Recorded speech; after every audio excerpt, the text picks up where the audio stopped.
Pakar komunikasi digital dan pengamat media sosial Anthony Leong memaparkan analisis perbandingan popularitas 4 gubernur yang digadang-gadang menjadi calon presiden 2024. Analisis ini menggunakan KZ Media Monitoring terhadap Gubernur Jawa Tengah Ganjar Pranowo, Gubernur Jawa Barat Ridwan Kamil, Gubernur Jawa Timur Hovifah Indar Parawansa, serta mantan Gubernur DKI Jakarta Anies Baswedan. Anthony menjelaskan popularitas keempat gubernur itu dalam 3 bulan terakhir sejak November 2022 hingga Januari 2023 menunjukkan hasil yang fluktuatif. Walau demikian, dia menyebut popularitas Anies Baswedan lebih besar dibandingkan ketiga gubernur lainnya. Jika dibandingkan 3 popularitas gubernur dan 1 mantan gubernur yang sering menjadi bahan pemberitaan melalui media sosial selama kurun waktu 3 bulan terakhir ini, totalnya 350.117 perbincangan, kata Anthony dalam keterangannya.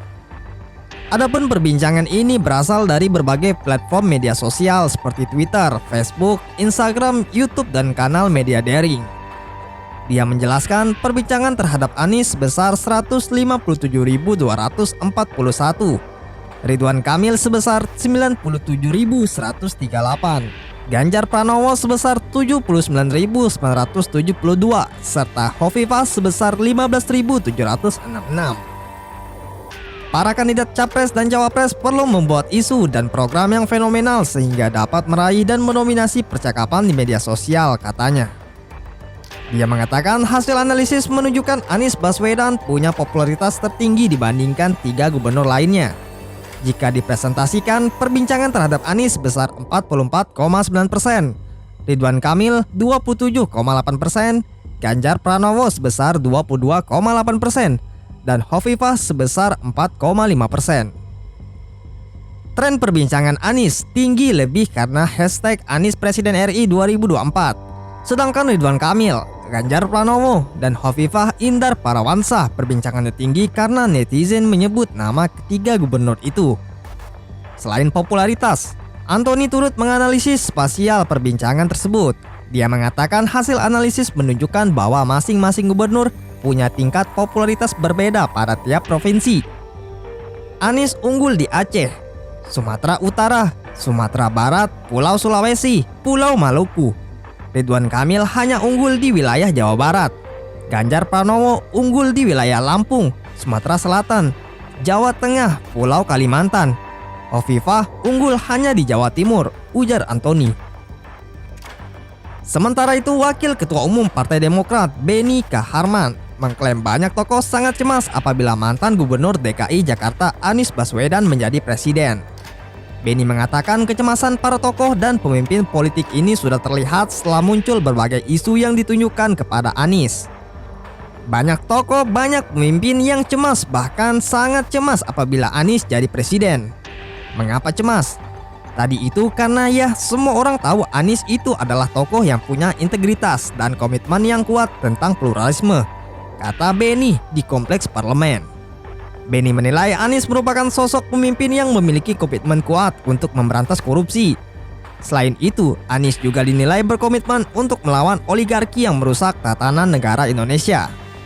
Mereka tahu karena itu mereka yang tidak menginginkan ini terjadi mulai cemas dan mulai menjagokan boneka-bonekanya, ya kan, ujarnya. Lebih lanjut, Beni menyebut sudah muncul narasi-narasi yang isinya mendiskreditkan Anies Baswedan, seperti membangun image Anies korupsi hingga Anies gagal membangun DKI Jakarta selama 5 tahun menjabat sebagai gubernur.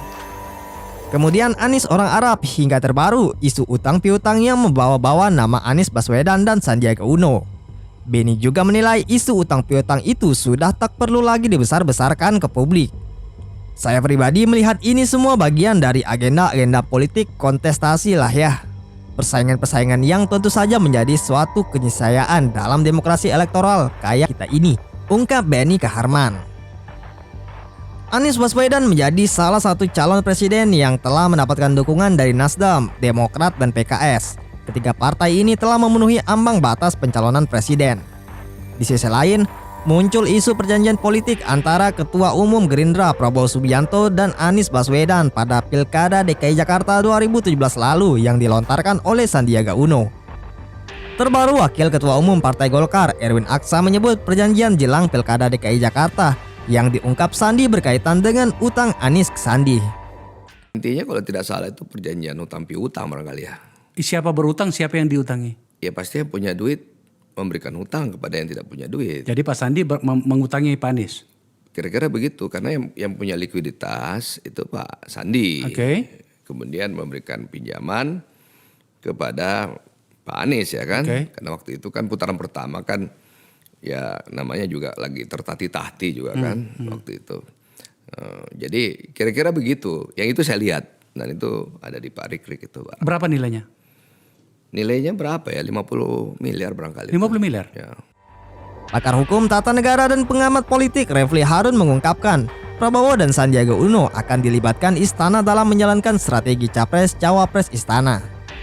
Hal ini Refli lihat dengan berdasarkan pada manuver Gerindra, khususnya Sandiaga yang dinilai mulai dalam tanda kutip menyerang habis-habisan Anies Baswedan mengenai klaim perjanjian dan utang 50 miliar.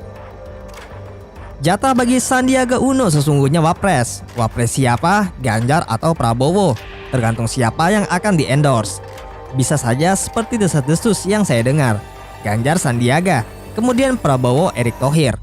Ujar Refli melalui kanal YouTube miliknya.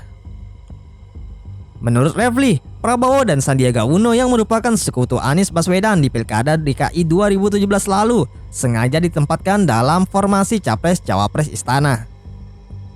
Tujuannya adalah untuk mengepung Anies dengan cara memecah fokus suara Anies yang kini menjadi kandidat terkuat dari kalangan oposisi. Keduanya dalam rangka mengepung Anies Baswedan. Di dalam diri Prabowo dan Sandiaga Uno adalah pemecah Anies. Jadi skenario istana sebenarnya terbaca jelasnya. Mengenai Sandiaga yang mulai menyerang Anies, menurut Refli hal itu sebenarnya tak terlalu mengejutkan jika melihat situasi yang ada. Menurutnya Sandiaga kini tak punya nilai tawar apapun untuk basis pendukung dan pemilihnya dahulu yang notabene oposisi. Sandiaga Uno seperti sudah kehilangan kaki. Kaki oposisi bersama Anies Baswedan hilang karena dia meninggalkan Anies. Kaki oposisi bersama Prabowo hilang karena dia dan Prabowo mereka datang dan menjadi bagian pemerintah. Ini sekedar analisis jelasnya. Karena itu, Refli menganalisis bahwa Sandiaga yang sudah kehilangan pendukung dan basis kekuatan pemilih sebelumnya tersebut berupaya all out menjaring suara dari kalangan pro pemerintah dengan dalam tanda kutip menyerang Anies Baswedan. Harapannya menurut Refli, pihak istana akan menimbang betul sosok Sandiaga dan dimajukan dalam skenario Capres-Cawapres kubu penguasa di 2024. Tidak mungkin bagi Sandiaga untuk masuk lagi ke slot Anies karena dia masuk di rumpun yang sama. Jadi slot Anies Baswedan hanya bisa diisi oleh AHY dan Hovifah saat ini. Maka dalam tanda kutip menyerang Anies Baswedan, ini analisis saja, adalah bagian dari upaya Sandiaga Uno untuk memberikan kontribusi agar dilihat bekerja, tidak hanya menunggu jatah cawapres, jelas Refli Harun.